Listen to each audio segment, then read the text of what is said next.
Shalom Bapak Ibu Saudara sekalian yang dikasihi Tuhan. Selamat pagi.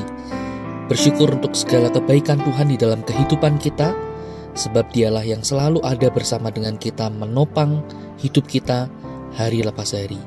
Mari saat ini kita datang kepada Tuhan untuk membaca merenungkan firman-Nya. Namun sebelumnya mari kita berdoa. Bapa, kami mengucap syukur untuk anugerah-Mu yang boleh selalu ada bersama dengan kami, menopang hari-hari kami, menjadikan kami ada sebagaimana kami ada saat ini. Itu adalah bukti kasih setia Tuhan yang nyata dalam hidup kami. Tuhan, pagi ini bersama-sama kami hendak membaca merenungkan firman-Mu. Kami mohon kiranya Allah Roh Kudus yang menuntun kami, menolong kami untuk mengerti firman-Mu dan menghidupi firman-Mu hari lepas hari. Kami berdoa dan menyerahkan waktu ini di dalam nama Tuhan Yesus. Amin. Bapak Ibu Saudara sekalian yang dikasihi Tuhan, di dalam perenungan kita pagi ini saya ingin mengajak kita membuka satu bagian firman Tuhan dari Injil Yohanes pasal yang pertama ayat 38 sampai dengan ayat yang ke-39. Yohanes pasal 1 ayat 38 dan 39. Demikian firman Tuhan.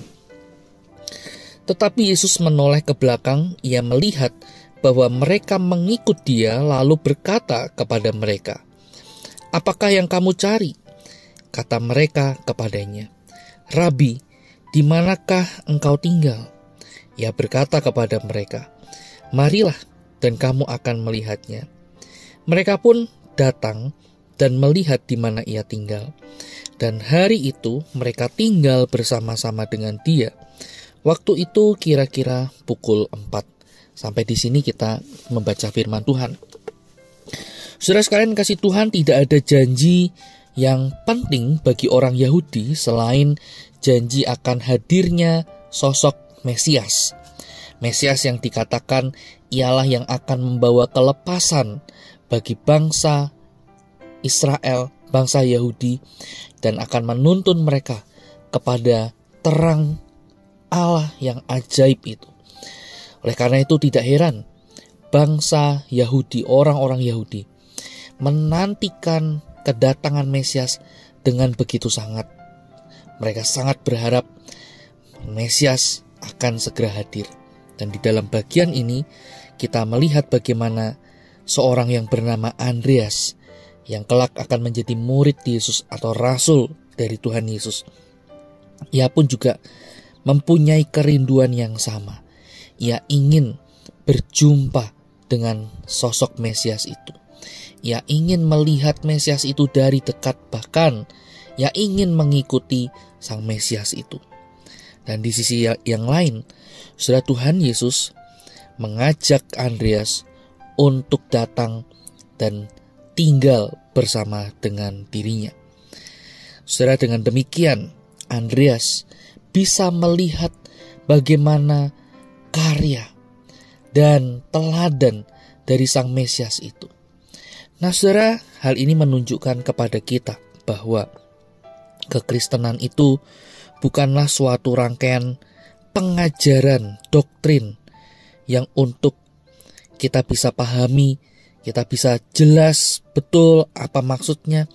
Tetapi saudara, kekristenan berbicara bagaimana kita mengikut pribadi yang adalah Allah itu, yaitu Yesus Kristus.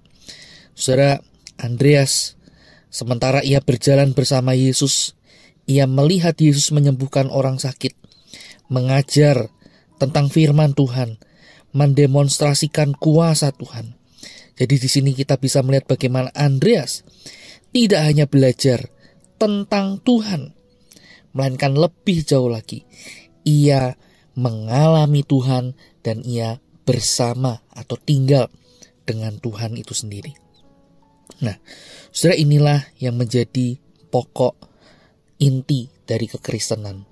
Kekristenan bukan hanya sekedar pengetahuan-pengetahuan yang kita perlu masukkan di dalam pengetahuan atau otak kita, melainkan kekristenan adalah sesuatu yang harus kita hidupi berdasarkan iman kita kepada Yesus yang adalah Mesias itu. Dengan demikian, kita akan mengalami Tuhan, kita akan dibawa untuk melihat dengan jelas, dan kita akan dibawa untuk menikmati karya Tuhan di dalam kehidupan kita hari lepas hari. Kekristenan bukan berbicara pengetahuan saja, tetapi hidup yang meneladan kepada Kristus. Itulah yang menjadi intinya. Dan inilah yang juga menjadi undangan Tuhan, tidak hanya bagi Andreas, tetapi bagi kita. Tuhan ingin kita tinggal bersama dengannya dan melihat karyanya. Dan Tuhan juga ingin memakai kita untuk menjadi kepanjangan tangannya, sehingga kita pun juga boleh hidup menjadi berkat, dipakai untuk menjadi alat kemuliaan di tangan Tuhan melalui apa yang Tuhan sudah berikan pada kita, karunia, bakat atau talenta. Semua hal yang ada pada kita, Tuhan mau memakai semuanya itu untuk menjadi alat kemuliaannya. Oleh karena itu, saudara, mari kita datang kepada Tuhan dan kita tinggal di dalam firman-Nya, kita menghidupi firman-Nya hari lepas hari.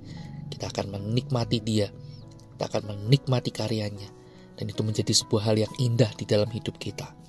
Kiranya Tuhan menolong kita. Mari kita berdoa. Tuhan, kami mengucap syukur untuk firman-Mu yang boleh kami baca dan renungkan. Tuhan, tolong kami, mampukan kami untuk kami juga boleh menghidupi akan firman-Mu. Dan biarlah firman-Mu boleh menjadi satu pedoman, menjadi satu penolong untuk mengarahkan hidup kami menjadi berkat dan mempermuliakan nama Tuhan. Kami menyerahkan hari kami kepada tangan Tuhan, kiranya Tuhan yang memimpin menuntun kami. Terima kasih Yesus, kami berdoa di dalam nama Tuhan Yesus. Amin. Selamat pagi, Tuhan Yesus memberkati kita.